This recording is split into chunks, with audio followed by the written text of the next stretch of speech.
രാവിലെ 6:45 നമ്മൾ എഴുതിച്ചത് കേട്ടോ. അപ്പോഴത്തേക്കും തേയില കുടിച്ചിട്ടുണ്ടായിരുന്നു. അപ്പോൾ ഇന്ന് ഒരുങ്ങിയൊക്കെ ഇറങ്ങിയിട്ടുണ്ട്.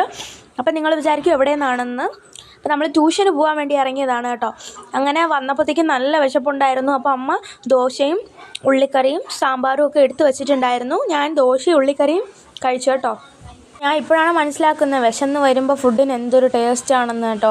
ഭയങ്കര വിശപ്പായതുകൊണ്ട് തന്നെ അത്രയും ഞാൻ കഴിച്ചിട്ടുണ്ടായിരുന്നു കേട്ടോ. പിന്നെ കുറച്ച് കഴിഞ്ഞിരുന്നപ്പോഴത്തേക്കും നമ്മളുടെ പറമ്പിൽ നിന്ന് ബോഞ്ചിക്കൊക്കെ പഴുത്ത് നിൽക്കുന്ന കണ്ടു. പിന്നെ അതിൽ നിന്ന് 1-2 പറിച്ചുകൊണ്ട് വന്നു. അതിലൊന്ന് ഞാൻ ഇതുപോലെ പഞ്ചസാര ഇട്ട് നല്ലപോലെ മിക്സ് ചെയ്തൊന്ന് കഴിച്ചു നോക്കി. നല്ല മധുരം ഉണ്ടായിരുന്നു. പഞ്ചസാര ഇടാതെ തന്നെ മധുരം ഉണ്ടായിരുന്നു. പിന്നെ ഞാൻ ഒരു ഇതിനിട്ടെന്നേ ഉള്ളൂ. പിന്നെ ഉച്ചയൊക്കെ ആയപ്പോഴത്തേക്കും അവിയലും പിന്നെ മീൻകറിയും മീൻ പൊരിച്ചതായിട്ട് കഴിച്ചു. പിന്നെ കുറച്ച് കഴിയുമ്പോൾ ഈവനിങ് ടൈമിൽ സമൂസ കിട്ടി. പിന്നെ അടുത്ത് വീട്ടിൽ തന്നെ നല്ല മുട്ടയൊക്കെ വെച്ചിട്ടുണ്ടാക്കിയ ഒരു മാഗിയും പിന്നെ നല്ല ചൂട് ചായയും കഴിച്ചു. പിന്നെ അങ്ങനെ കുറച്ച് കഴിഞ്ഞിരുന്നപ്പോഴത്തേക്ക് രാത്രി ഒരു ലണ്ടൻ ഗോൾഡിൻ്റെ ഒരു മുട്ടായി കിട്ടി. അതും കഴിച്ചിട്ടുണ്ടായിരുന്നേ.